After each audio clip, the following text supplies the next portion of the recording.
Good evening. In this video, I want to deal with the issue against slavery and the lie that these neo-Confederates like Robert Baker keep putting out in the Ruckman School. That's the Ruckman School, really dealing with the issue of trying to make it like the Civil War wasn't about ending slavery or why the South went to war was to actually keep slavery.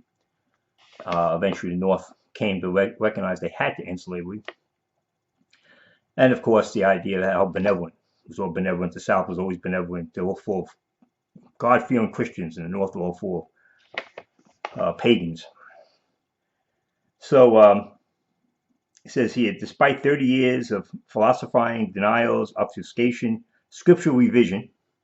Oh, there's your King James Bible believers. Scriptural revision and constitutional sophisties.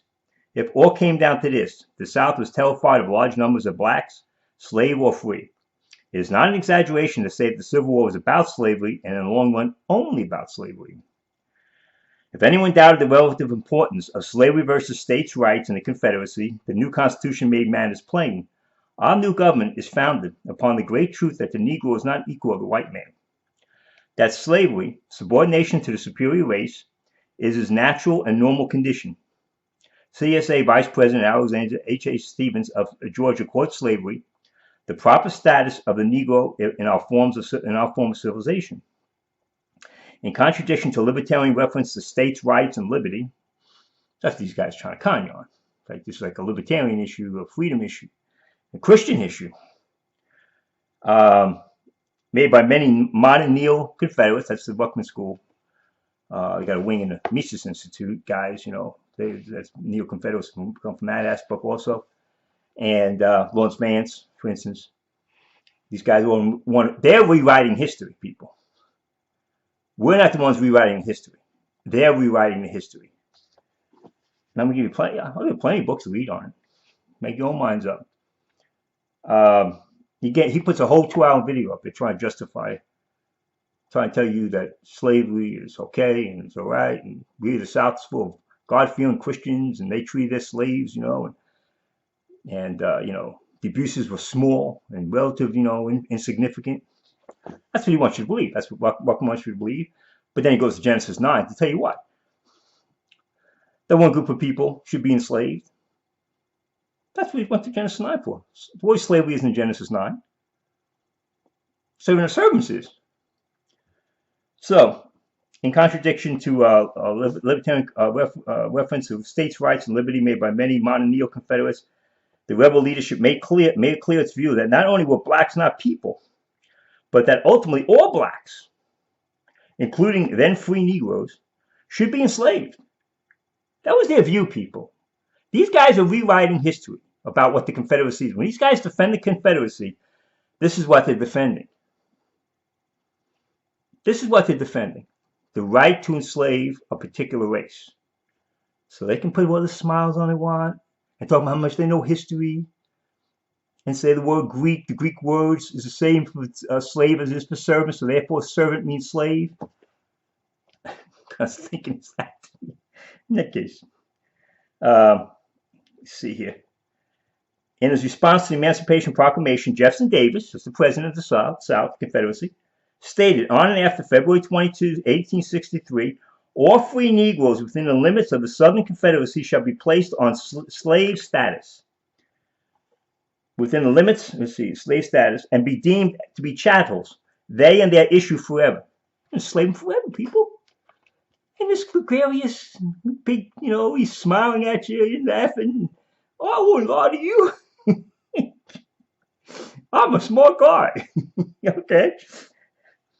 Those communists are coming down here and trying to tell us white people are responsible. Get out of here, will you? Not only blacks within the limits of the Confederacy, but all Negroes who shall be taken in any of the states in which slavery does not now exist, in the progress of our arms, shall be adjudged to occupy the slave status. So the Emancipation Proclamation freed slaves that the Union Army came in touch with. The Confederacy was saying that we have a right to enslave Negroes that our armies come in contact with. That's what we're talking. That's history. This isn't, you know, the neo-Confederate history where they make up little stories and stuff. This is real history. These are facts. Let me see here. All free Negroes shall ipso facto be reduced to condition of Helotism, Holootism, that's the slaves to Sparta, so that the white and black races may ultimately be placed on a permanent basis. That basis, Davis said, after the war started, was an inferior race, peaceful and contented laborers in their sphere. So this is the Patriot Sisters of the United States. Very good work. And it sums it up. They had their Emancipation Proclamation. So, okay, you're going to free the slaves, we're going to enslave them. You free blacks, we'll enslave the blacks. Okay. And here's a work on the Apostles of Disunion. And this is Southern Secession Commissioners and the Causes of the Civil War. So let me put this really quickly. And it's page 81. They seem to have been totally untroubled by logical inconsistencies of this sort. Sounds like the old working people. Logic doesn't seem to affect them at all. It's like anything, anytime. Indeed, the capacity for compartmentalization among this generation of white Southerners appears to have been practically boundless. But they're Bible-believing Christians. How could that be? In setting out to explain secession to the fellow Southerners, the commissioners have explained a very great deal to us as well. By illuminating so clearly the racial content of the secession persuasion, the commissioners would seem to have laid to rest once and for all any notion that slavery had nothing to do with the coming of the Civil War.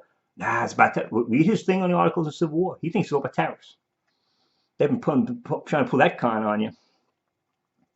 To put it quite simply, slavery and race were absolutely critical elements in the coming of the war. Neo-Confederate groups may have a problem, quote unquote, with this interpretation, as the leader of Virginia Heritage Preservation Association puts it.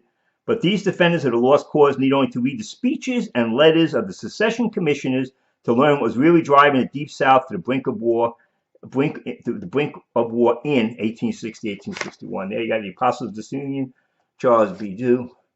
He's saying the commissioners, the ones who led the states into secession, into the war, was saying this. Oh no, we got to learn real history. There's a couple other, I'll just mention some other books. Here's the Bound for Canaan, the Underground Railroad, and the War for the Soul of America, by Fergus M. Broadwich. Very good book, and talking about how the struggles dealing with that issue, and said they had to go up to Canada because the Fugitive Slave Act would take them right. We go no matter where they would go after them. The Road to Disunion, Sessions at Bay, 1776, 1854, which country star was dealing with one crisis after another, but dealing with the issue of slavery. The Impending Crisis, 1848, 1861, David M. Potter, again dealing with the issue of the Civil War. Arguing about slavery, this was the Southern states put a gag order. They controlled the House of Representatives, put a gag order on any pleas to free the slaves, and John Quincy Adams was fighting against that. He was against free speech. We're for freedom. We're for freedom. They were here not only keeping the slaves enslaved. They were telling white people they couldn't speak out.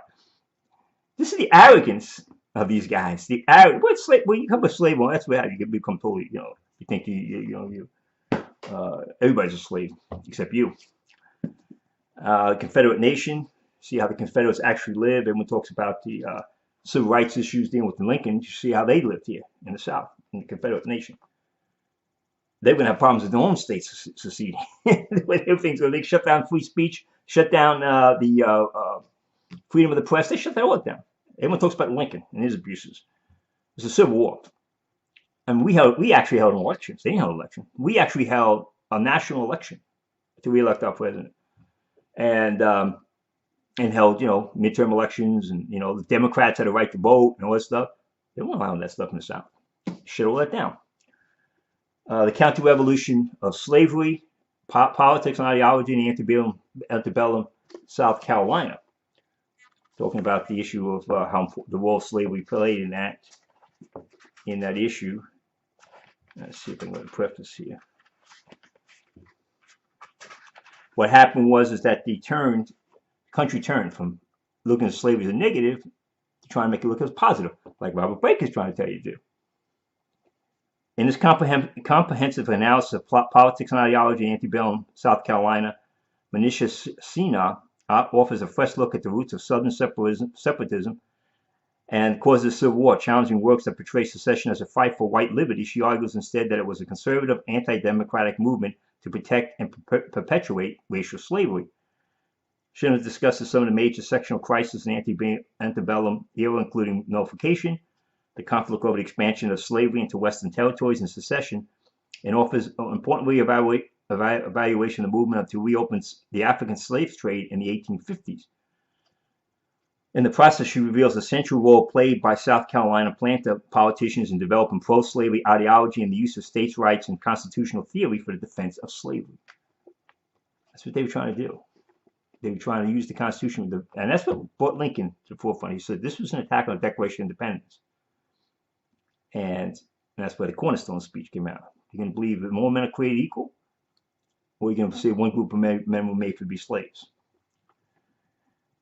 Sina's work underscores the necessity of integrating the history of slavery with the traditional narrative of Southern politics.